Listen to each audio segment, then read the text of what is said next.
কারণ জেনজি পরিবর্তন চায়, জেনজির দিন বদল চায়। প্রায় 4 কোটি জেনজি ভোটার আছে। এই জেনজি ভোটারকে আকৃষ্ট করার জন্য ইসলামী আন্দোলন বাংলাদেশ কি করছে? তারা কি ইসলামী আন্দোলন বাংলাদেশের প্রতি আকৃষ্ট হবে বলে আপনি মনে করেন?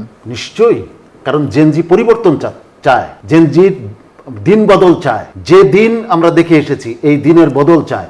যারা পুরাতন দিন আমাদেরকে উপহার দিয়েছে, যা নতুন দিনের স্বপ্ন যারা দেখাতে না পারবে, জেনজি তাদেরকে গ্রহণ করবে না। এক। দ্বিতীয় নাম্বার হচ্ছে, সারা পৃথিবীর একটা ট্রেন্ড লক্ষ্য করেন, জেনজি এখন ইসলামকে জীবন আদর্শ হিসেবে গ্রহণ করার জন্য যেভাবে অগ্রসর হচ্ছে, এটা আমরা আশাবাদী যে শুধু বাংলাদেশ নয়, সারা বিশ্বব্যাপী ইসলাম হবে বিজয়ী শক্তি এবং ইসলামী আদর্শ মানুষকে অনুপ্রাণিত করছে। কি করছে? আপনাদের কার্যক্রমটা কি? আমরা শেষ করি। আমাদের কার্যক্রম হচ্ছে, আমরা আমাদের একেবারে তৃণমূল পর্যায় পর্যন্ত, একেবারে ওয়ার্ড, একেবারে ইউনিট পর্যন্ত আমাদের শাখা বিস্তার বহু আগে আমরা করেছি এবং সেই কার্যক্রম চলছে। আমাদের শক্তির জায়গা 4টি। আমাদের 1 নাম্বার, আমরা যে ফিলোসফি, যে আদর্শ, এটাকে আমরা পিওর আদর্শ মনে করি, শ্রেষ্ঠ আদর্শ মনে করি।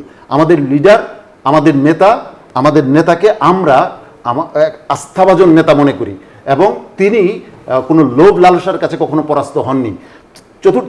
তৃতীয় নাম্বার, আমাদের যে ঐক্য, সাংগঠনিক যে ঐক্য, এটা অভূতপূর্ব এবং নেতার প্রতি আনুগত্য অভূতপূর্ব। আমাদের এই ঐক্য একেবারে জমাট ঐক্য।